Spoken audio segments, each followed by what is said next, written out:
On today's episode of Pod is Life, Brennan and I talk about what in the world is going on in the NBA Eastern and Western Conference Finals, recap the Billboard Music Awards, and the latest in movie advertising before we kick it over to our first ever guest, my older sister Emma, who will be helping us break down the royal wedding and preview the upcoming season of The Bachelorette. Then we take Brennan through this week's game and have our closing thoughts of the week. Thanks for listening.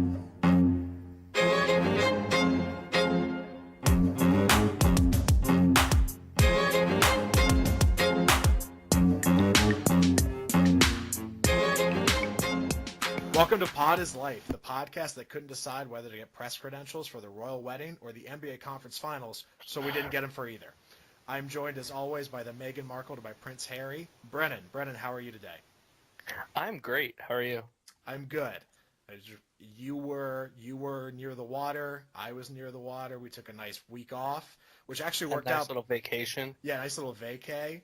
It actually worked out because the NBA schedule is like super far apart at this time of the year. We planned it out. Yeah, we basically planned it out perfectly. Where we come back about it's the number 3 NBA podcast in the nation, in the world, possibly in the universe. So we come back today. We'll catch up on the conference finals, and basically by the time that we come back and reconvene next week, we'll have a finals set up. So we'll kind of talk about that.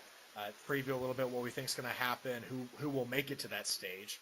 Also have some pop culture news to get to. The Billboard Music Awards happened. Obviously, we're actually going to have our first guest. I interviewed my older sister, who was super locked in on the royal wedding and the upcoming season of The Bachelorette, so we're going to get that in probably the second half of the episode. Another great game this week. But Brennan, we start, as always, with the big thing from this week, which, as we mentioned, the NBA Conference Finals are going on. And your Cleveland Cavaliers are alive. It is 2-2 tied up with Boston. So now, delicately toss it to you. You've won the last 2 games. It's now a best-of-3 game series. How are we feeling? Like I've said since the beginning, LeBron. I'm taking LeBron until he doesn't win. So best of 3, I'm taking the best player on the planet. I do think Boston will play better at home, but I think that LeBron is very capable of getting the Cavaliers a game on the road in Boston. He's done a lot in Boston before, so he's not worried. I think that the team's a lot more confident, so I'm feeling good. And I think almost everyone would virtually agree with you that you would rather have LeBron James and play on the road than have home court advantage against LeBron James. So I think everyone's kind of in that same camp where they're like, oh, cool, Boston has 2 of the next 3 at home, but they have to beat LeBron James twice. Right. Or twice. Yeah. And this series has just baffled me. And so just some quick facts here. So game 1, Boston just smacks Cleveland. Game 2, Boston wins by 13, but it's kind of wonky. Cleveland actually shoots better from the field and from the 3-point line. They just have a ton of turnovers and they can't make any free throws. Then game 3, we shift over to Cleveland, and this Boston team finally, on the road all playoffs, but especially in games 3 and 4, they look like the young team that they actually are, and just they look flustered. At home, they're able to get to the rim and actually have some easy looks. And then on the road, nothing is happening. You're seeing everyone from Al Horford to Jaylen Brown to Tatum basically try to back somebody down in the post and have a really contested shot. Kyle Korver got 2 blocks in Game 4, and he had a great opinion where he basically said, yeah, if Kyle Korver has 2 blocks, like you should walk off the court then. Like, your team is automatically lost.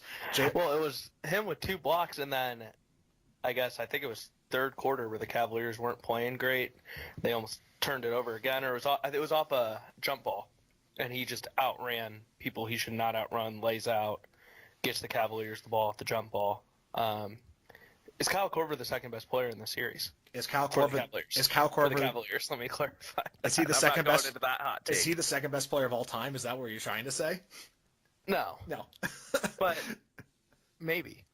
Well, I love everyone kind of remember that Kyle Korver has looked the same for the past 6 years, and you do a quick Google search and you find out that he's 37 years old. And Ty Lue didn't even know he was 37. Yeah, and then you see the pictures of him playing next to Allen Iverson. Well, I think LeBron and him were in the same draft class. I'm pretty sure. Yeah, so I mean, he's been around the block for forever, Mm-hmm. and it seems kind of astounding. It makes sense on Boston's side. You saw them a lot, especially in Game 4. They would Cleveland would switch on screens, and whoever Kyle Korver was guarding, it was like, okay, you're taking him to the rim. And Kyle Korver, to his credit, was playing very good, sound, fundamental defense. And Boston, not used to this kind of ISO ball, it just wasn't able to get anything really going. But just such a contrast on Boston's side. And so you think, obviously, going back for Game 5, Brad Stevens will cook up whatever he needs to cook up to get some more offensive things going and to get some easier looks, especially for his younger players, and get everyone going. But we're both in agreement where if you're Boston, even with home court advantage, you should be worried because you're going to have to face the wrath of LeBron James in a Game 7 if you can't win on the road, which they have shown no ability to do so thus far. Yeah, and I think Ty Lue, I've really been critical of, especially after those first 2 games. For good reason. But games 3 and 4, I will give him credit. They basically said Al Horford isn't going to beat us. So even really Game 4 more so, they were just mirroring, okay, Al Horford comes off the floor, we'll take Tristan Thompson off the floor. Al Horford goes on the floor, we're putting Tristan Thompson on the floor. And just how they were defending ball screen action with him, because Horford loves to slip out and not even really set his screen, either slip out to the three-point line or dive to the front of the rim, knowing that the Cavs either are going to hard hedge. They've been blitzing or trapping the ball screens in past series. So trying to take advantage of that miscommunication, whatever, they basically just said, okay, Tristan, stay glued to Al Horford, and we'll make Marcus Smart, Terry Rozier, whoever's receiving the ball screen, beat us. And in games 3 and 4, they weren't able to do that.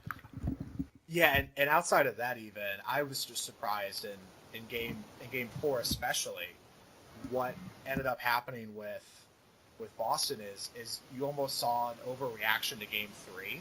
So in Game 3, Cleveland hit 17 threes. Korver, Smith, and Clarkson go 10 of 14, which obviously you can't count on for every game. Like that's kind of like your fluke. It's you can't count on that on every night. So that's going to be their great night. And then Game 4 they overreact, and what happens is you saw like way more open looks from Cleveland because suddenly we're switching on every screen and there's all these mismatches, and suddenly Boston is out of position because they're running to everyone, not closing out. And just it seemed, I don't know whether it was just like the knee-jerk reaction on Brad Stevens' side, which seems unlikely, or if it was probably the more likely reason was the players are like, oh crap, J.R. Smith went 3 or 4 last night. I gotta go get him, and then they're able to move the offense more efficiently because suddenly everyone's out of position.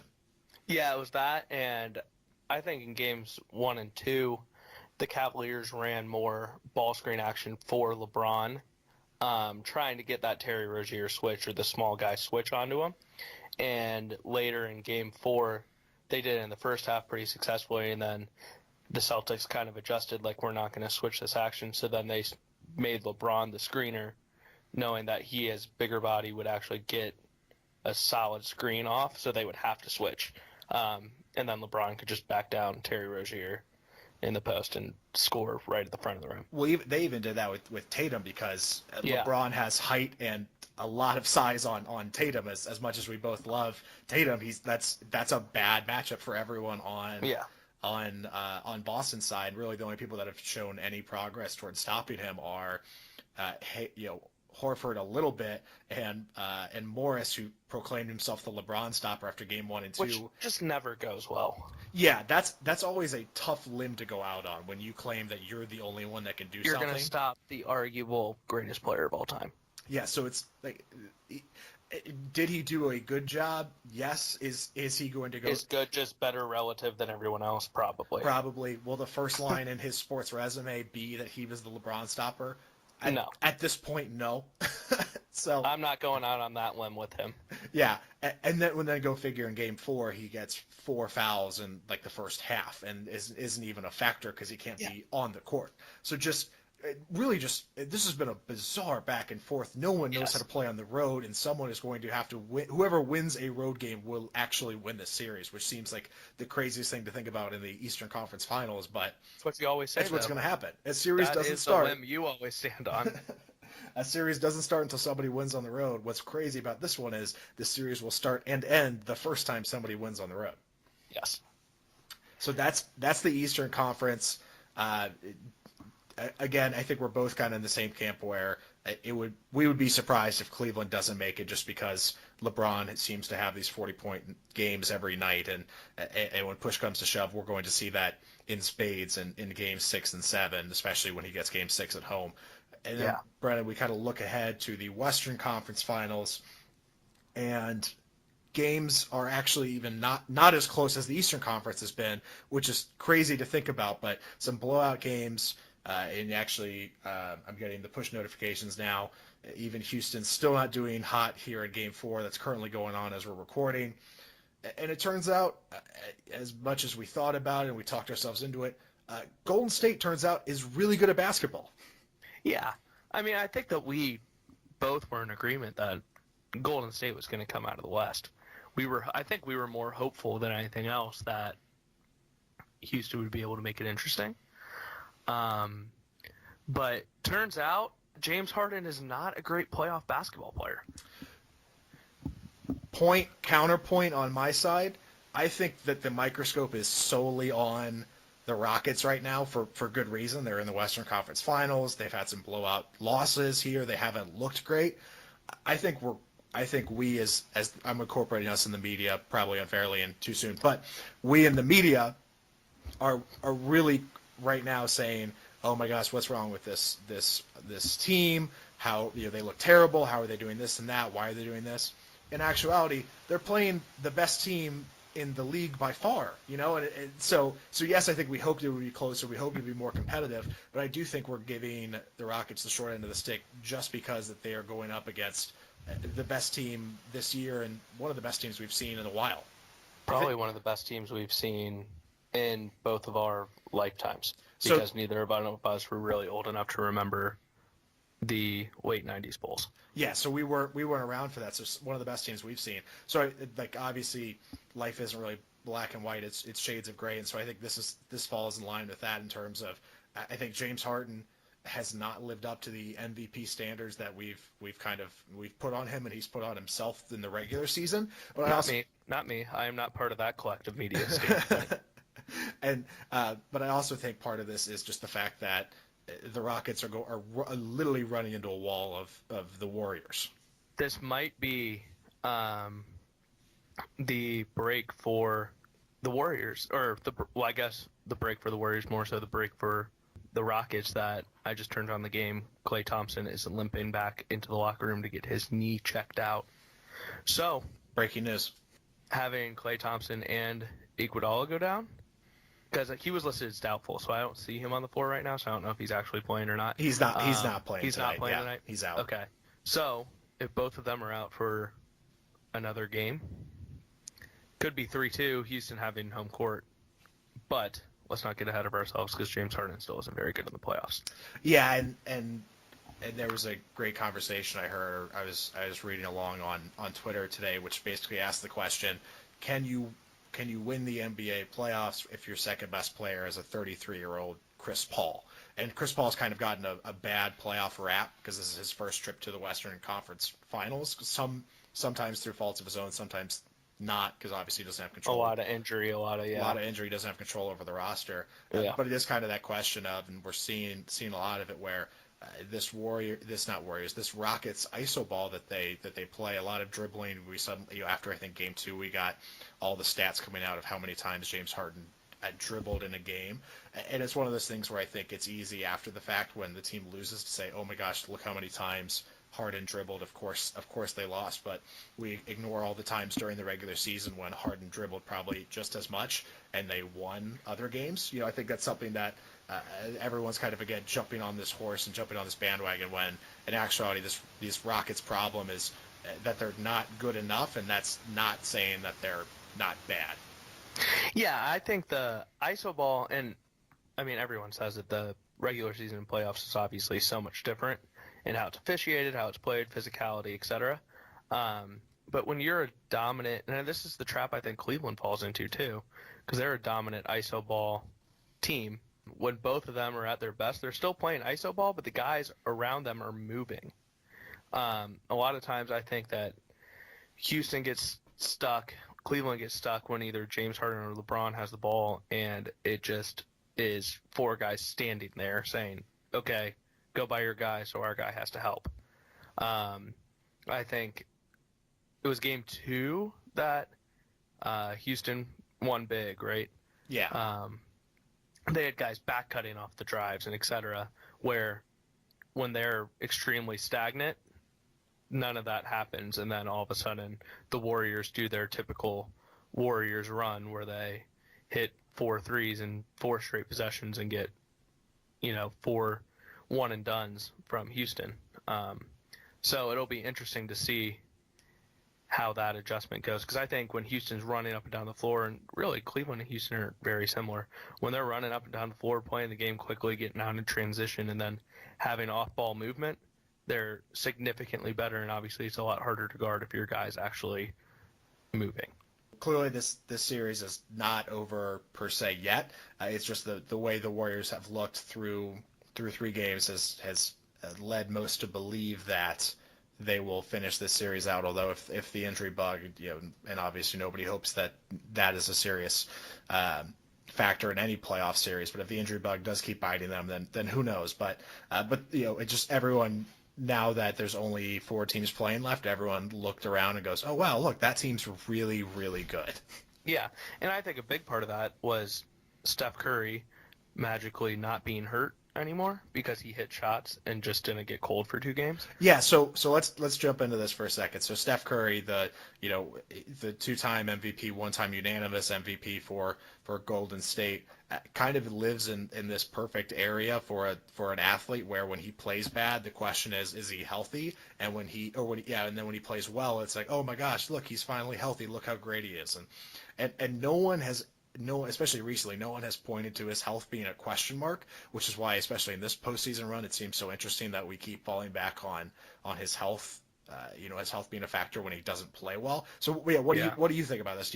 Are you a believer in he's still kind of back and forth between health, not healthy? Because obviously it seems unlikely that he flips a switch and has an 18-point third quarter after a bad first half, and he's like, oh, he got better at halftime. Yeah, no, I think it's a bunch of crap. Guys in the NBA can play poorly. Like, especially if you're a shooter, you're going to miss shots. Like, great 3-point shooters shoot over 40%, which means they're missing 6 out of 10. So it's not like it's, crazy for him to go 4 of 10 when that's probably around his average. He might be a little bit over 40%, but all of a sudden he has like 2 bad shooting games. Everyone's, oh my God, he has to still be hurt, blah, blah, blah, blah, blah. It's like, no, he just played poorly, and that's okay. And you can rip him for playing poorly. It just can't always be, that knee must really be bothering him. I just think it's a bunch of crap when no one else is treated that way. It's like a double standard. Yeah, I will say I thought it was interesting again that this kind of came up seemingly out of nowhere. I kind of had to do some research, and I was like, he's not injured, right? Like, and everyone says like, no, he's fine. It just kind of is this collective conversation going on around him. But then in a similar vein, I do think it's interesting when Cleveland loses, you do start to see kind of the conversation shift towards LeBron's teammates, and now like, yeah, sometimes granted, sometimes not, and the caveat there is that normally it's because LeBron has a 44, 15 and 10 stat line to back it up. But I do just think that's interesting, right, as well, is that conversation normally shifts that way, where with Steph Curry, it's, oh well, like, it's not Steph's fault. Yeah, they're both held to a double standard. I guess the only difference being that Steph has the second best player on the planet and probably 2 top 15 guys with him. So you have Sean Livingston in the top 15? I have him in the top 12. Bench guys. But when you are surrounded by 4 perennial all-stars, it's not going to be the same like conversation of, oh, their team sucks. Kevin Love was the only other All-Star LeBron had this year. And then, like you said, he's playing with 37-year-old Kyle Korver, probably 34-year-old J.R. Smith. George Hill is up there. Tristan Thompson's really been garbage all year until the playoffs. I think it does come down to the stat line. It comes down to Cleveland is so bad defensively that it's easy to point at the other teammates because LeBron has chased down blocks and whatever else. But LeBron doesn't really, like they said in Game 3, LeBron brought defensive energy, so everybody could, obviously they won by 30. But then it also, I saw on The Ringer, I think it was like, LeBron can only play that hard defensively when his teammates show up, which is probably true too because they have such a burden on him offensively. If guys aren't hitting shots where it's back to the ISO ball, LeBron's going to bully his way to the front of the rim and then try to create. So, yeah, and I think there's something to be said the fact that if LeBron walks into the locker room for Game 3 and tells everyone, he goes, "You guys are going to play defense tonight, okay?" Like I think everyone nods and goes, "Okay, yes, LeBron. Yeah, I guess we will." Yeah. Like we'll actually hedge on screens for the first time in a year. Right. We'll actually make shots too, so you can not have to shoot 30 times and make 20 of them. Again, the Warriors game is going on right now. What's your prediction for finals?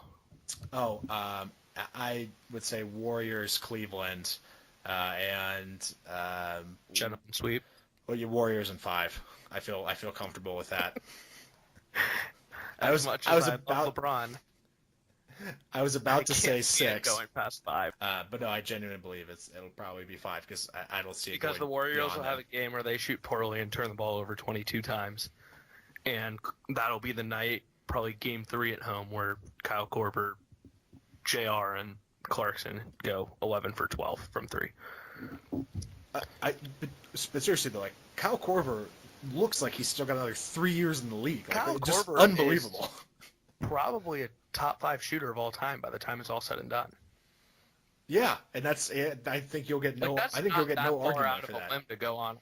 Yeah, it just the fact. Also, we used every white guy cliche on Kyle Korver in this segment, but rightfully so. I mean, per our scouting department and our research teams, he is 100% white. Yes. That is a definite fact. He's just 6'7" and kind of looks like the team's IT guy when he walks into the games. So that is the conference finals again. When we come back this time next week, those will be wrapped up, and we'll have a full preview of the finals and what to expect and what to look forward to in that matchup. It's going to be the first finals, Brennan, that's sponsored. It's sponsored by YouTube TV because the NBA are a bunch of sellouts. Look at the front of their jerseys. Touche. Brennan, speaking of the name on the front of the jersey, not the back, it's time for our pop culture roundup.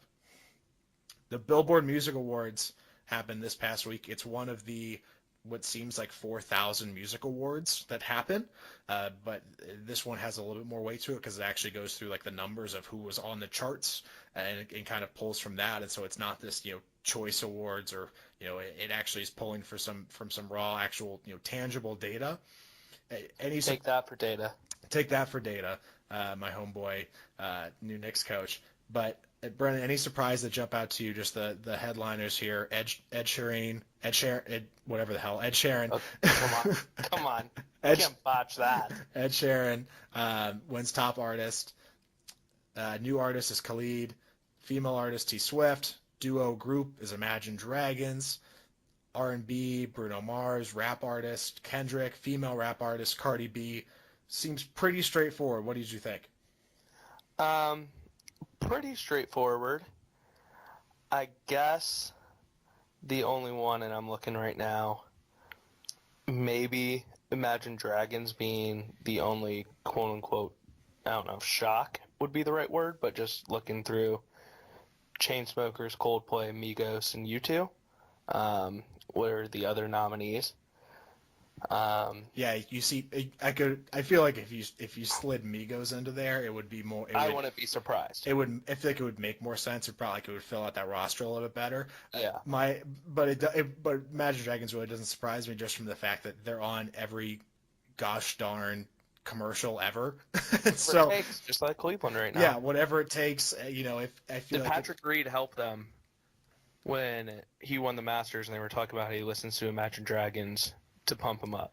I didn't watch it, but I they You didn't should watch the have. Masters? No, I didn't watch the Billboard Awards, but Oh. I believe Imagine Dragons should have Thanks. basically thanked Patrick Reed because I'm sure his listens put them over the top. I imagine he's probably just on repeat whatever it takes, and that's the only thing Patrick Reed listens to on a regular basis. Yes, and to round out the ones we did not mention, top country artist went to Chris Stapleton. He was also the top country male artist. Top country female artist was Maren Morris, and top country duo group Florida Georgia Line. Stapleton, I could have seen it being Thomas Rhett on either top country artist or top country male artist. The rest I agree with though.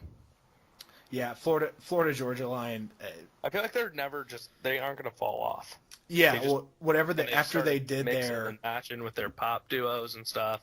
after they did their first, their big hit, at least for me, and I'm not the biggest country fan, so the first time that they really came across my radar was when they did that song with Nelly, and at that point I was like, okay, like they kind of have, I feel like they got a good grasp of what people are interested in, and so Yeah, they're pretty much just crossing over, adding pop artists to their collaborations. I think they have one with BB Rexa.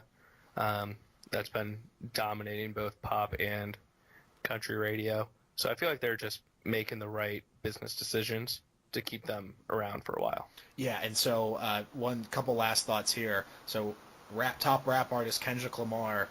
Do you think this is one of those things where like, do we think Drake reaches out and like basically congratulates Kendrick? Is he salty? Does he have to like sleep on it and then reach out the next day? Because I just feel like Drake goes into all of these things imagining that he's going to win and then is shocked every time he doesn't.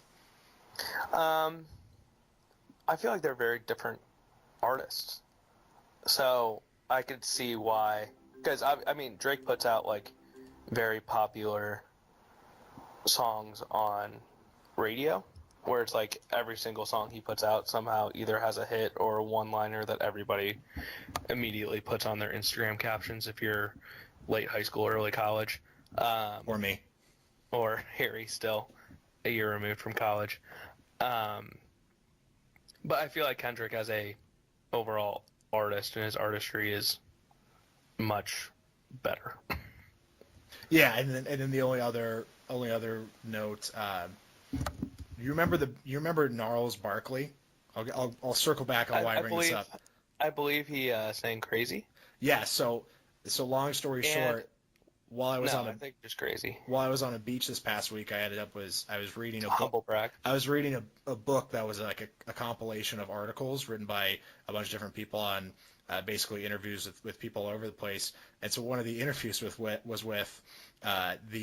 with Gnarls Barkley, who it's a two person group. It was CeeLo Green and the guy that they had the interview with, who like has continues to be in music, but not to the level of CeeLo Green or not out in the forefront. And Do you remember the Burger King commercials with the BK burger hands because their burgers are so big and they make your hands look really small? No. Okay, well, regardless, I pretty much just explained it, so I Yeah. don't need to explain it again. But CeeLo Green has BK burger hands. He's the smallest hands I've ever seen in my life. The reason I bring him up is because since I read this and while I was back at work, I was listening and I was like, oh, like let me go find that. Gnarls Barkley, their two albums could be released today and still be at the top of the charts because I was like, wow, that music held up really well, which is really surprising. So if anyone needs to jump around and jump back into the time machine, look up Gnarls Barkley again. Would have never put Gnarls Barkley into that category. Yeah, that's what we're here for, Brennan. We play off each other, we vibe off each other. You bring the country analysis. I remind you that Gnarls Barkley was a band that released 2 albums. That they're still alive. That they're both still alive, just not working together anymore. Brennan, What's the other guy's name? I could not tell you. The article was really good, but and he was really And they didn't even mention him. And he was really interesting. Well, part of it was because he didn't have like a real name. Like he goes by something, and like it has the word mouse in it, but I don't remember anything else. And I know it's not Dead Mouse, and so that's why I'm afraid to like throw something out there because I'm not sure what it is. There's a mouse in the house. There's a mouse in the house, sure. But Brennan, speaking of music, on to our next point. is the recent movie marketing explosion that we've seen. So Deadpool 2 just came out, and Solo, a Star Wars movie, is coming out soon.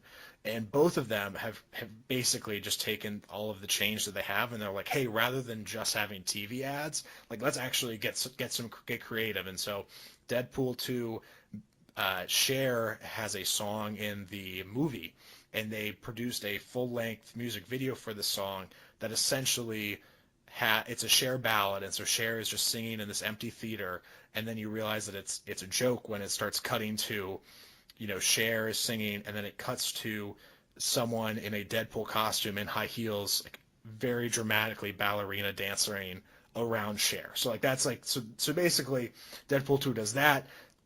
Deadpool crashed a Stephen Colbert monologue this week, and in the movie Deadpool 2, apparently there's some kind of random character. He's not really essential to the story, but he has some lines, and their team created a Twitter and LinkedIn for this person, and that person has been active on LinkedIn and Twitter, and kind of just running with it on those fronts, and so some different ways to kind of get their movie message out there. Solo, on the other hand, Chewbacca sat courtside at a Boston-Cleveland game, which quickly let us realize that Kendrick Perkins, who plays for the Cavs, has no idea who Chewbacca is, which seems crazy. And the best part about the whole Kendrick Perkins not knowing who Chewbacca is that he thought it was like something that like just came about like last year. Yeah, where he was like, I must not be up on that new stuff. Yeah, his quote was something to the effect of not following new things when Star Wars has been around the majority of Kendrick Perkins' life. Maybe longer than Kendrick Perkins has been alive. Exactly, and so, but the Solo also is sponsored red Solo cups, which makes perfect sense. So, but the real question here is movie marketing getting out of control? Are we finally seeing people go, hey, like we have a ton of money. Solo's like, we have Disney money. Like let's think outside the box here. What do you think? Really, I think both of them probably have Disney money, right? I think so. I don't know who's behind Deadpool 2. I don't think is made by Disney, but it's Marvel. Like at same level, yeah. I think they're just getting creative and understanding the impact social media has. The LinkedIn is probably the most interesting part of this, simply because I feel like that's never been done before. Yeah, and what cracks me up is so clearly, my guess is that when you're Deadpool 2 and you're that profile and you're going to have that market spend, that at some point you reach out and you kind of work with LinkedIn to basically say, hey, can we get a little help from you, because this is going to create some buzz and some momentum. And so like rather than pay the normal fee, they pay probably my guess would be a lower rate, because it's going to generate such awareness for LinkedIn and for LinkedIn ads.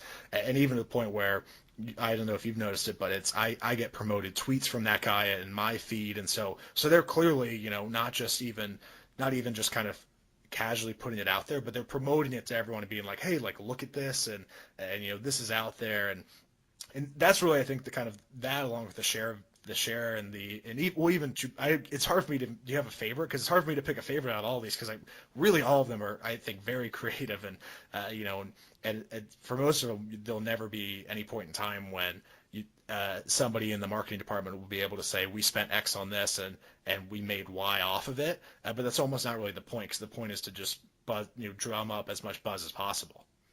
Yeah, I think and social media, I think people are still figuring out how to get, measure their ROI. You can probably speak to it more than me, since you kind of do market research, etc. But whether it's based on how many people interact or whatever else, I feel like interactions on LinkedIn would not be as high as what that guy's getting on Twitter. I bet the Chewbacca being at the Cavs Boston is because they're on ESPN. Yeah, so they're already in business together. So family networks, yeah. So that probably didn't really cost them anything. How do you think the people sitting around Chewbacca felt at the game?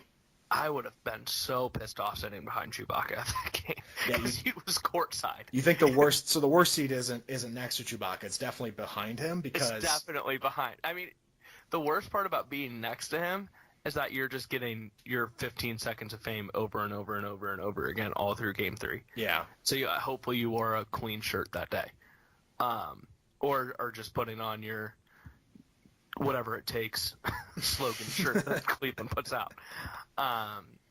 Yeah, behind has to be worse because that guy cannot take off the mask. And so you're Otherwise, you're it's just some random human. you're just dressed stuck. up in a You're furry just suit. stuck with an obstructed view the entire time, and just can't be happy. They had to do something about that. Yeah, and I'm sure at some point they're like, hey, and I feel like if somebody really complained again, since it's Disney and Disney owns ESPN and everyone's friends with each other, I'm sure if somebody really was upset, they'd be like, hey, you know what, like, here you go, like, we're sorry, kind of give him or her something back, but all creative movie again, I'm just happy to see people trying new things and just throwing stuff against the wall to see what sticks. But it's in that same Star Wars universe, Brennan, along that same line of thought, came out this week that Donald Glover is potentially going to get his own Star Wars spin-off movie. So remember, Donald Glover is going to play Lando Calrissian in the upcoming Solo Star Wars movie. It's just, again, Donald Hold Glover. on. You can pronounce that, but you can't pronounce Ed Sheeran. Yeah, in my defense, I listen to the Dan Le Batard show on ESPN on a very regular basis, and what they do is they basically will play clips of the previous show as like a rejoin when they come back on the air. Mm-hmm. And one of the rejoins that they always play is Stu Gatz, the co-host, mispronouncing Ed Sheeran's name, and so like that's just constantly stuck in my head that like there's that pronunciation along with the real one. So, but yes, thank you for noticing that I nailed it. Lando Calrissian. Donald Glover potentially getting his own Star Wars spin-off to play that Star Wars character. We both love Glover. We've expressed that dearly on the last pod we did. Are we worried about Star Wars fatigue as we're going to get yet another spin-off? There's already, I think, 2 or 3 other movies in the works. This would be up with like 13 or 14 in just recent memory. Personally, I was never into the Star Wars regime, if you will. I never really got into all the hype with it. So for me, the spin-offs are like probably more entertaining because I'm not going to go back and watch the ones that were made in the 70s. Mm-hmm. So I don't know if I'll necessarily get fatigued. I'll probably be sitting on it, if I go see it in theaters or get it on demand or whatever. I'll be on my phone the whole time trying to figure out what's going on anyway. So I don't know if I necessarily get fatigued over it. You might be if you're a big Star Wars person. Well, so that's interesting you say that because I've been locked in on the series up through now, and really I do kind of go back and forth on these kind of spin-offs. So I've seen all of the spin-offs to date. There's Rogue One was the most recent one. That kind of went off of the main tangent. I saw that one and then was trying to figure out what was going on. So it can be a little confusing. But from my perspective, as someone that's kind of followed along, it's actually interesting because I'm now infinitely more interested in this spin-off as opposed to the Solo one that's about to come out.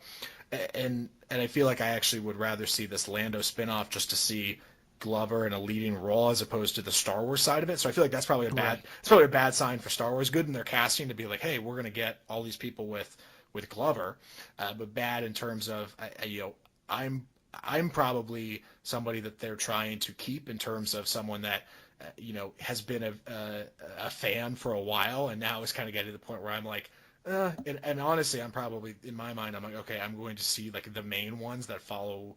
Like that all are in their 3-part stories, but I'm not necessarily going to see every single one of these one-offs unless they all star Donald Glover, in which case I will. Yeah, I mean, I think we're, as the number one Donald Glover podcast, we're definitely both all in on that. Last movie note, Brennan, the original Iron Man suit, which was valued at $325,000, was stolen. The LAPD is investigating. Thankfully, both of us have alibis, but who do we think is the culprit here? So, original Iron Man suit, as in the one Robert Downey Jr. wore. There wasn't like Iron Man's before that, correct? Like the original. So this was Iron Man 1 suit was in, whatever warehouse it was right, kept so away like in. Iron Man wasn't like there's been like 17 Batmans. Correct. Like, This was the Iron Man. Okay. Prime suspects. So when was it stolen? Because then we can clear the royal wedding. It was pre-royal wedding. So it was. So we it was in cannot the week we're out. I think, does Meghan Markle keep her citizenship? Because if not, we should put her at the top of the list.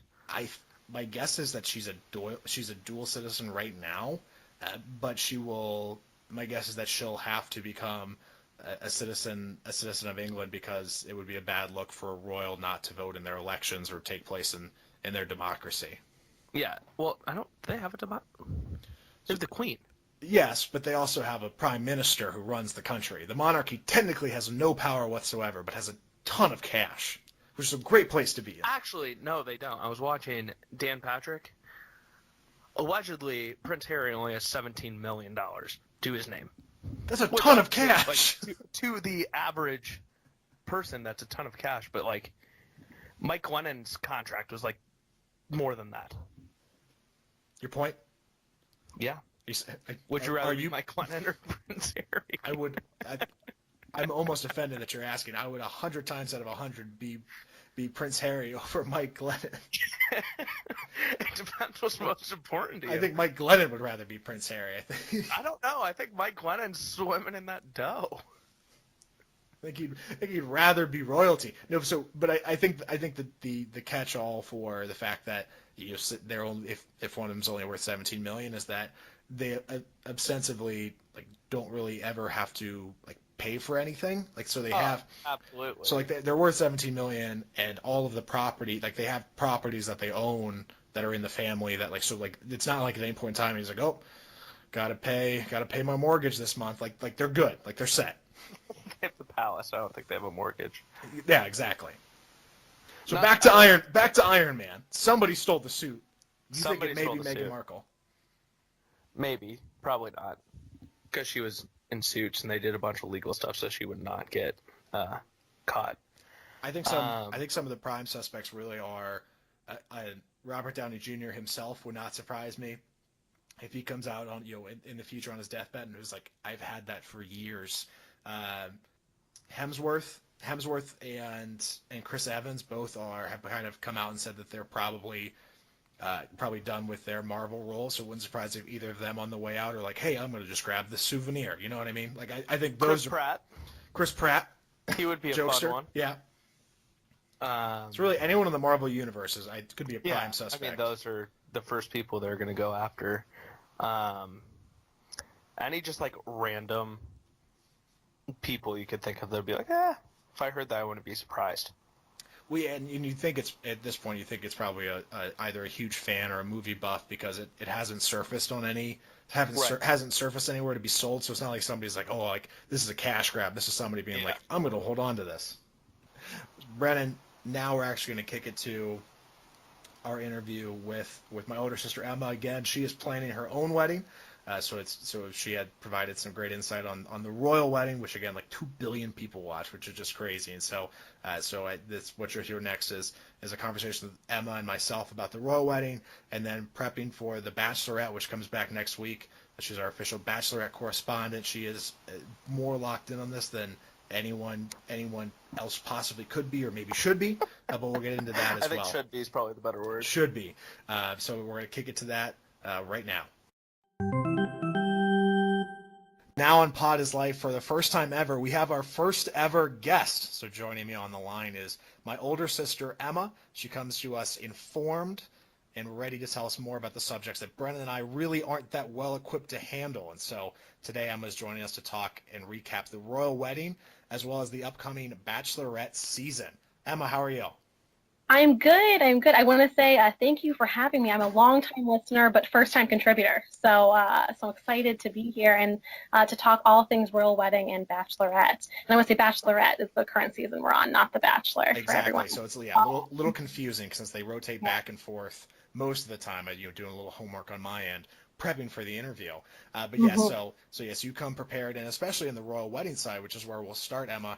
You're someone that is currently planning your own wedding, so again, congratulations.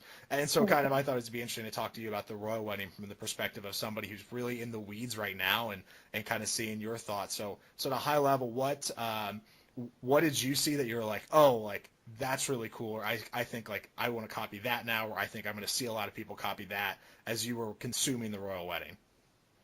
Absolutely. So I woke up at 5 a.m. to go watch it with a number of different individuals, our mom included, because I was interested in this not only from the perspective that how cool is it that now we have an American that became a princess, but also what this is going to mean for like the fashion and the wedding trends moving forward. Meghan Markle has been like a fashion icon for a while, so I was really curious to see what her dress looked like and what her hair and makeup and those choices that she made. Her dress was actually, I think, kind of a big surprise. Very, very simple. Had like kind of the boat neck cut on the top and like long sleeves. I liked it. I thought it was pretty. I thought it was an unusual dress choice for the summer that really hit me as more of like a winter, fall kind of dress. It seemed like a heavier material, but definitely more of a throwback to like the Grace Kellys and more of that very classic kind of timeless shape. So I think that we're going to start seeing a lot more wedding dresses that are going to have that same kind of classic, very, very simple design like hers. And then I liked her makeup too, a lot like Kate Middleton when she got married. Very, very simple, very natural looking. She looked like herself. And I think, again, that's how you kind of want to feel. You want to look like yourself on your wedding day. And so to see, right, like have a celebrity in one of these biggest moments of her life, again, she became a princess, have this very natural looking makeup, was kind of a surprise, but also I think a really cool choice that she made. And I think something we'll see emulated as well. And from a guy's perspective, I think the dumbed down version of what she just said is that when I was looking at it, I saw, I was like, oh, like that dress looks really like plain, and it wasn't. I remember from Kate Middleton's and a lot of the images that kind of came back up as we were prepping for this big day was that there was a lot more, just a lot more going on. And so my question for you: do you think that was kind of, obviously looked beautiful in a great dress and probably going to be trend setting here for the near future? But do you think part of it was also to highlight the tiara that she had on, because it was from just casual observer, it was just loaded with diamonds up on top. Do you think that had anything to do with it? Potentially, I mean, a tiara never hurts. You can always, I feel like, add that to any outfit to make it a little bit more special. And but especially for princesses, yeah. Oh, absolutely. And there are, I think, some rules, right? You can't show your sleeves. Your sleeves have to be covered. I did hear some interesting speculation that she was kind of maybe not told, but really encouraged to make her dress a little bit more low-key than Kate Middleton's dress. Mm-hmm. And like you mentioned, hers was much more, had a lot more going on. So I'm curious, I don't know how much truth there is to that statement, but that would kind of make sense too, right? That, she's marrying not the next in line. Harry's not going to be a future king unless something very catastrophic happens, which we hope does not. That maybe her dress needed to be a little bit more simple than Kate Middleton's. I thought that was an interesting kind of take. Well, and going off of that, the idea of, obviously, kind of a running joke is that if you want to have your dream, for girls, if you want to have a dream wedding, like wait till you plan your daughter's. But so kind of the idea that a lot of brides, like, they get obviously some input, but maybe not all of the executive decisions depending on the situation. But especially for Meghan Markle, is she has to work with the entire British monarchy to plan this wedding. So one of the things I thought was interesting, Emma, is you look at the wedding party and there's no maid of honor, and the whole party outside of Prince William is children. Do you think this is something that Meghan was really like, hey, like, I really want to do this, or do you think this was more of the royal wedding committee being like, hey, this is what we want to do? Yeah. You bring up a good point. So the British royal family is so choreographed, right? Everything from down to the minute that she arrived at the church through the rest of the evening is so highly choreographed. So I have to imagine it was Meghan's choice to have so many children in there, because it's really hard to choreograph children, right? To get them to do exactly what they do.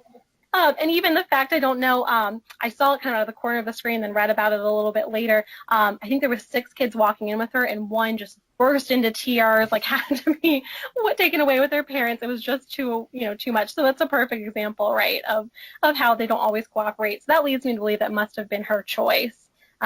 And actually, kind of interestingly enough, the two twins that held her veil as she walked in are actually, I don't know if they're her godchildren. I didn't fact check that, so no one tweet me about it. But they are the children of her best friend. So probably the person that would have been her maid of honor. They were her 2 children, and that's how she chose to kind of incorporate them in the wedding, which I thought was kind of sweet. Kind of a nice touch to add some sort of, personal family into that, since she only had one member of her family even in attendance at the wedding, which was kind of a a big surprise there. Yeah, and to your point about the monarchy kind of getting their own way, I know there was some speculation that potentially there was a seat left open for Princess Diana, and then further speculation revealed that that empty seat was actually the empty seat in front of the Queen, because apparently the Queen likes to be seen, and there always has to be an empty seat in front of her. And, and so kind of that same idea in that same vein where whether Meghan said, hey, I want this to happen, or the monarchy said, I want this to happen. Either way, plenty of children. I do think it was interesting that there was no maid of honor since. My speculation is that maybe the wedding committee was like, hey, we don't want like all of the celebrity to like be up here. It is still the monarchy, but we may never know. Emma, my next question for you about the royal wedding. Which do you think was more challenging? So we found out there's some numbers going into this. We found out there's a little over 2,500 people that got to be in the park. Then there was 600 people that got to be in the church. And of those 600 in the church, only 200 made it to the private reception. So which do you think was harder, to figure out who was in the 600 against the 2,500, or who was in the 200 against the 600? Which of those cuts do you think was harder? Oh, I think probably the 600 to the 200. Now, she did have 2 receptions. The first was hosted by the Queen, and I think all 600 people went to that one. And the second one, I imagine, is a much looser kind of affair, hosted by Prince Charles, and that was the one where they cut from 600 to 200. So, I think that adds a little bit more insult to injury, right? You made it to the first round, but then you see everybody leave, and you realize, wow, I didn't make it to the second reception. You realize you have to hang out with the Queen instead of Prince William. Yeah, that's tough. Yeah, so I think that's the hard part. At the end of the day, you got to dress up and hang out with Oprah and all these other celebrities and incredibly important people in the UK. So, even if you only made it to that first reception, you're probably still having a good day. Yeah, honestly, I would have been happy just to be in the outside the chapel, but we don't always get our way. So I was watching it on the TV screen many miles away. Any other last closing royal wedding thoughts? I doing some quick math. We won't get another one for probably, at the bare minimum, like 28, like 30-ish years. So, we'll have a little bit. Any other last thoughts?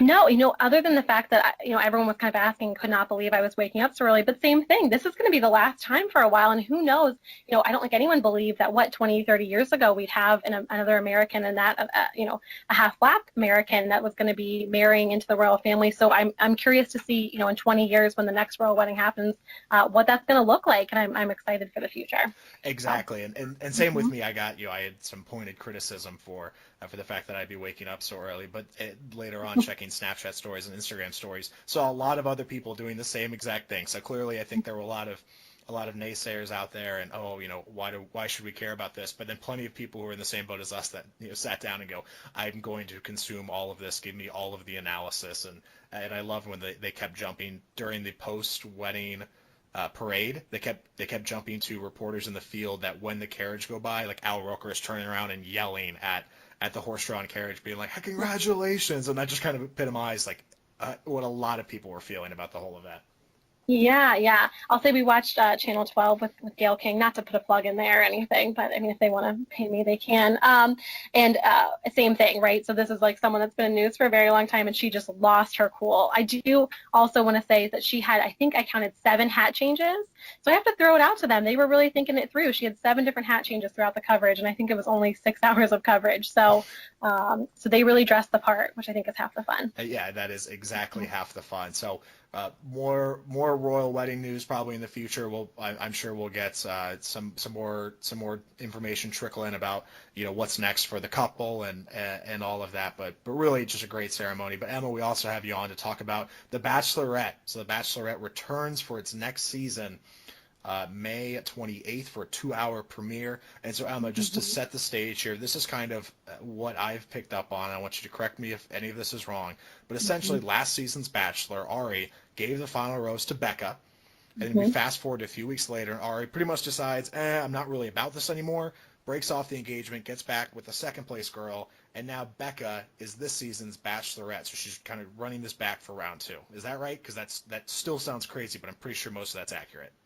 Correct. And the crazier part is this is actually the second time this has happened in Bachelorette history, that the next Bachelorette has been someone, or maybe not the next Bachelorette, but the second time that, after the final rose, the Bachelor has gone back and said, you know what, I made a mistake. And really what that was is a lesson on how not to break up with somebody, because he did not tell Becca ahead of time, but brought these cameras in, broke up with her. I mean, it was like a terrible to watch, but yet your eyes are glued to the TV, 15-minute affair of her like saying, please leave, and him not leaving. So really, again, a great lesson how not to dump somebody. But still, she came out looking super classy, was very, very relatable. And I think at that moment, we all knew, of course, she had to be the next Bachelorette, because you watch her go through this heartbreak and you just want her to find the next, her person. But again, a little bit unique, a little different. I think I at least am questioning a little bit if she was like engaged to this person less than a year ago, maybe 6 months from the time that they broke up to when she started filming. Is she really ready to jump into love again? Yeah, and so you have a little insight into that, having some background and kind of looking into how reality shows shoot all this stuff. So essentially, there wasn't that much of kind of a downtime. They kind of really jumped her back into it. And you mentioned a little bit, Emma, but do you think that the theme of the season is really just going to be, we're going to be watching the Becca redemption tour? She had her heart broken and kind of came out with her head held high, but really this whole season, do you think it's going to be about us saying like, wow, like she's back, like look at her, go girl? Yeah, well, I think it's funny. I don't think there was ever any downtime, because even, we watched the breakup happen on TV, and then she comes out and she looks, changed her hair color, and a woman that changes her hair color and haircut is ready to take on the world. So he was just back at it right away. So I don't know if it's so much a redemption tour, but I think it's definitely going to be a lot focused on how she is an individual, how she doesn't feel like she needs a man, but is looking for someone that can complement her, not necessarily complete her. And I think that's really going to be the theme of the season. At least that's what I'm picking up on based on all of the promos. So it'll be interesting to watch and to see again how that correlates with a show that's really about pairing somebody together. I feel like those are going to be a little bit at odds, so it'll be very interesting to see how the season progresses. And so the season again starts with a 2-hour premiere. And so Emma, what can you help remind us? What is kind of that format? Because is there like a direct cut? I know that historically we'll get everyone come out of the limo and there'll be some dramatic entrances. And I remember there's the Waboom guy from a couple of years ago. So what kind of is the layout for that first episode? And of the 28 contestants, how will the majority of them make it through to the next week, or do we see a significant cut after week one? We do see significant cuts, not even after week one, after night one. So we'll follow her just through the night one. And before that even, we'll see her go to different former bachelorettes to get some advice. We'll definitely see her talk to her girl squad that we saw heavily featured last season, and even on the after the final rose, where it was revealed that she was kind of dumped, but then also revealed she was the next bachelorette. So we'll see all of that kind of prep work that goes into it. But then, like you said, we'll see all of the men, 28 men in total, come out of their I don't want to say limos, because sometimes they have very weird entrances, and try and impress her with almost a one-line comment. And then from there, they'll spend the next roughly 4 to 5 hours basically stealing away her from other conversations, trying to talk to her, trying to make an impression. So that first night, after literally only knowing these men for a few moments, only having a few minutes to talk to them each, she has to make a decision about whether or not they should stay on the show. So it's pretty high stakes for the men, and it's very interesting to watch as a viewer because it goes by very quickly. I think it's important to have your cheat sheet out, would be my recommendation, because you're going to see these guys and have to make pretty quick calls on whether or not you think they're going to continue to be on the show. Yeah, and so it's very fast moving, very fast paced. This first right out of the get-go here. But like you mentioned, there's 28 guys. Any in particular that stand out to you? Obviously, what everyone teaches you is to not judge a book by its cover, but we're going to do just that. We're going to judge 28 men by the headshots, and the information that they gave on the Bachelorette website. Based on solely that information and what we know about Becca, Emma, do you have any favorites that stood out to you looking at all the bios? Yes, I do. So one that really stood out to me right away was Clay. He's 30. He's a professional football player. I love that in his bio picture he's wearing like a black turtleneck, which I thought was just kind of a funny throwback. But Becca in the past has had an interest in dating football players. That was the guy that ends up showing up, I think, on the show last season, which caused some drama. An ex-boyfriend of hers is a football coach. She said her biggest celebrity crush is Michael Strahan. And I don't know. He seems like a good guy. I'm going to put some money on him that he's going to make it at least the first couple weeks. There's also Gene. He's 31, a little bit older. And he is I'm gonna pronounce this incorrectly, but it's a cologne-seer. He makes cologne, makes the scents for cologne. That's all we know. That's interesting. Yeah, I'm going to predict that he shows up night one with a scent for Becca, and if he doesn't deserve to be there anymore. Like, what's a better plug for your business than on the first night bringing her an individual scent? I can't think of anything. There's also Ryan, 26. His job description is a banjoist. So he could have said musician, but he said no. Yeah. I'm specifically a banjoist. Yeah, so I have many questions. I fear he's going to walk out just playing the banjo, and I just think that's never a great way to start things off. But again, typically those are the ones we're going to see around for a little bit. There's also Ricky. He's 27. He's an IT consultant.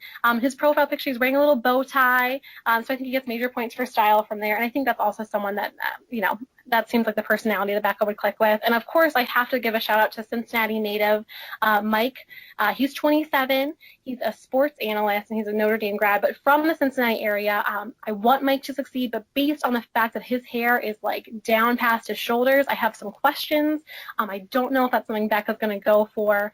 So we'll have to see how that plays out. But I'm rooting for him because at a minimum, having a Cincinnati hometown date would be so exciting. Yeah, so Mike and Leo both have long flowing hair and both look like they walked off the set after being an extra on some bad AMC surfing movies. Yeah. No, that's a good way to put it. And I think it's interesting too. They could have chosen to do a man bun, right, in their picture, and they said no, let the hair flow and let it be down. So there's quite a few. I think maybe it's just the two of them. I remember. I don't know if there's anyone else that had the super long hair, but an interesting style choice. So we'll see. We'll see how that goes. Yeah, so a couple other notes about the contestants, Emma, is we normally at least one bad boy every season that kind of riles everything up and causes some chaos.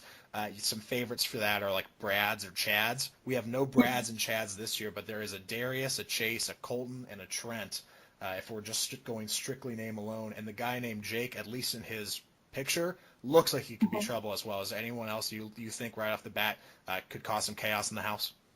I think Colton, to be honest. I've heard some rumblings that maybe there's going to be some drama between him. Chris Harrison had some loose lips and mentioned something about that. So I think Colton's one to watch from the drama perspective. But you just never know. Half the time I think a lot of it's really choreographed, right? But I actually think sometimes the men's season is way more dramatic than the girls' season.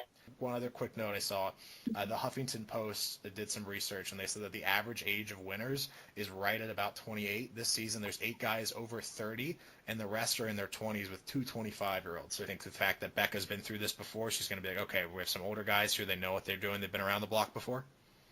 I think she's going to go for an older guy, for sure. I think it's funny too, Ari, I think he was 32 when he competed, so he was the bachelor that ended up, not choosing Becca. And most of his women, I mean, the youngest was 22, and then they ranged, I think the oldest was maybe 31, but a lot of really younger women. So I thought it was interesting that she chose to really narrow the age range rather than have like a 10-year span to really make it more refined to be, I think there's only one 25-year-old, and the rest are 26 through like 31 or 32. But I think, I think it's kind of nice to have an older guy. I think that's something that would work for her. She seems very confident and knows what she wants in life. And again, just making a judgment call. Nothing against all men in general, but I think typically when they're a little bit older, that helps kind of settle them down. And I think science can back you up there that guys are generally dumb for a longer period of time than girls. So I do remind my fiance a lot, not that he enjoys this, that the male brain does not finish developing until you're 25. He's now 25, so he's very excited about that. But so he's ready. He's there. He made it. That's why we can get married now. It's ready. So, but yeah, so I think there is some science maybe to back that up. Very exciting. Thank you, Emma, for the time. Again, The Bachelorette starts May 28th with a 2-hour premiere on ABC. And Emma will be checking in with us throughout the season to keep us posted because obviously Brennan and I are going to be locked in on the NBA Finals and in the sports world. But thankfully, we know that Emma will be all locked in even more so on The Bachelorette. Absolutely. Thanks for having me. I look forward to checking in after the season premiere. And we're back. All right, Brennan. For those of you who don't know, you actually started school, Brennan. So I am 2 classes deep. 2 classes deep, one for each hand. Brennan, you are back in school, and so to kind of help you ease back into it, keep your mind fresh. Back to school. We have a weekly game for you to help just keep everything moving, keep you on your toes. And this week's game, Brennan, we're calling a perfect match. Brennan, You were in a wedding this past weekend. I was. Not the royal wedding. Not the royal wedding, but much of the world watched the royal wedding. In both cases, and in all successful marriages, you always hear people say that the two people involved were a great fit or a great match. But today, Brennan, we're going to find out what you know about real matches, the stuff that starts fires and not just a warm feeling in your heart. Are you ready? I guess. All right, Brennan. So again, matches, like the stuff that starts fires. True or false, Brennan? Start you off easy. China was the first country where people began experimenting and having the earliest designs and iterations of what would eventually become matches. How is this starting me off easy, but I'm going to say true. Correct. Nice. Correct. 1 for 1, Brennan. So yes, China, and like way back, I was doing, again, deep diving on matches here for us all. Before or after the Great Wall? Great question. Next, Brennan, we have... Yes. Brennan, fire has been around forever. Matches, not so much. In what century were what we consider now matches actually invented? Was it the 18th century, the 19th century, or the 20th century? So again, these are friction matches. Friction matches. I'm going to go lucky number 19. Correct again, Brennan. In 1824, friction matches were first invented, and they weren't that great. Who were they invented by? What's the guy's last name match? We're getting there, Brennan. Oh. We're getting there. 2 for 2, Brennan. 2 for 2. Are you ready for question number 3? Spoiler alert. Yeah. John Walker is credited with the invention of friction matches. Wow. Look at that. You There he nailed it. is. There he is. But before he found his passion for fire, he was working as an assistant surgeon. Brennan, why did he quit his job as a surgeon? Give you a little hint here. You would be a very bad surgeon if you had this problem. He didn't have enough fingers. Incorrect. Incorrect. Also Brennan. would make a bad surgeon, though. Also would make a bad surgeon. He didn't like the sight of blood, which obviously in the That 1800s... Probably better, yeah. Bad surgeon. Bad surgeon. Okay, Yeah. Brennan, 2 for 3. So plenty of options here to get your 3 for 5 and keep your job as a co-host. Are you ready for number 4? I am. What was... You're kind of setting the bar low, though, that I only have to get 60%. I'm not saying that we need to up it, but... Well, we decided before that 40% is great for a three-point shooter, and you are a three-point shooter, so why I not am a raise the bar three-point to shooter. 60%? Exactly. Yeah. All right, Brennan, question number 4. What was one of the major problems with early matches? Was it that they caused disease, that they would ignite on their own, or that they would hurt the person using them, or all of the above? I'll say that again. So Hurt the person. A, they caused disease. So if you used a match, there was a chance you could catch a disease from that Okay. match. B, they would just combust, they would ignite on their own. C, that they would hurt the person using them.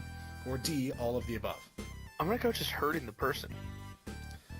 Brennan actually was D, all of the above. Some of these early matches Okay. use some strange materials, and so people They're- would actually They catch are not disease. spontaneously catching disease.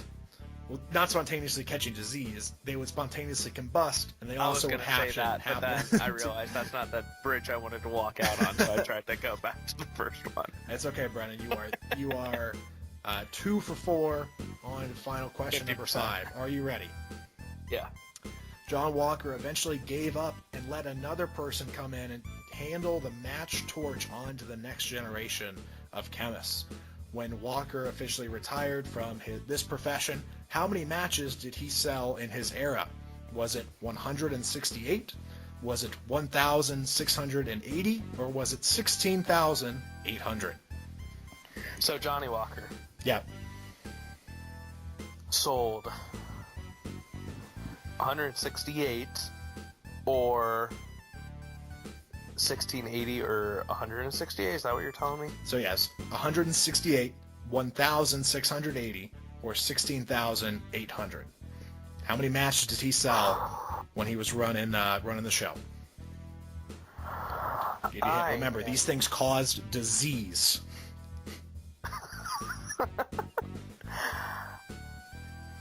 Since you emphasized that, I'm going to say 168. Correct, Brennan. Correct. He only sold 100. He's known as the father of the friction match, John Walker, and he only sold 168 matches. Thankfully, in the future, they figured out how to make these things safer. They were no longer banned in Germany and France, and now we all have lighters anyway. So, but more importantly, Brennan, you got 3 for 5. Congratulations. You get to come back next week as the co-host again of Pod is Life. How do you feel? I feel better than ever. Got a little nervous there. Well, so the way that we set this up is I tell Brennan beforehand the name of the game, and he goes, hey, like, perfect match, like, what is this? And I'm like, Brennan, you just have to trust me. Trusting you and fire sounds like a terrible decision. But I would like to officially put into the public sphere that I am terrible with fire. Just awful. You and actually the groom of the wedding I was at are both bad with fire, so shout out to Henry if he's listening. Congrats on the marriage. Shout out. Brandon, on to our closing thoughts of the week. Would you like to go first, or do you want me to go first? You go first. All right, Brennan. My closing thought this week is the public apology tours that we've seen from a recent string of companies. And so recently, if you've been watching TV, you might have seen a couple different high-profile companies basically just come out and apologize, but not really. So first it was Facebook that came out and said, hey, we effed up. We kind of didn't tell you that we're using all of your data, but we're going to make it better. And at no point in their commercial did they say, but we totally made money off this, and this is how the platform was designed, but you all found out, and you all were upset about it. Next, you have Wells Fargo basically coming out and saying, hey, we had some practices that led to bad lending that kind of helped contribute to all of these bad things happening in the markets. Again, they kind of threw that under the rug, and they're like, hey, we're Wells Fargo. We've been around forever, but like we're better now. Like we're going back to our roots. And then the most recent one is Uber's new CEO, which seems like kind of the most honest of these three, but still falls in the same category. Uber's new CEO came in and goes, he's been on some commercials recently saying, hey, I've been here for They have taken over the commercial space. Yeah, and so they're really doing a big ad spend, and it's basically coming out and saying, hey, like I've been here for 9 months and I've been talking to all the right people, and like I know like what we're going to fix and what we're going to do right, and you know, we're going to have better background checks. And it's just one of those things where it's, you know, clearly someone has convinced all these different companies that the way to get back in the good grace of everyone is to get their name out there and say, hey, you know, here's what we're doing. Honestly, Facebook, like their commercial was like very good, very well done, but I just was upset because I know all like the dirty details where I'm like, yeah, you didn't come out and say, hey, like, but we really effed up here, like we're sorry about these things that we purposely did. So just kind of interesting to see if this will continue in the future, and we'll see more like companies that you know and that you interact with really spend a ton of money to get in front of everyone on commercials or on the internet and say, hey, like, look at us, we're sorry, love us again. That's my closing thought. My closing thought, I guess, is more of just the listeners will probably be very upset. Our voice updates will be ending tonight.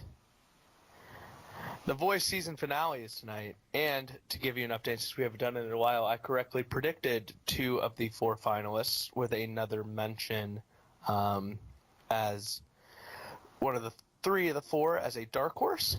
So Britton Buchanan, who I've been on his bandwagon since day one. Bryn Cartelli, who would be the youngest winner of The Voice at 15, were both people that I said would be in the finale.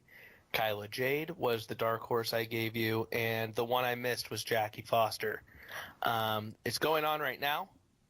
I'm going to stick with my 2, Britton and Bryn, as my 2 choices to win.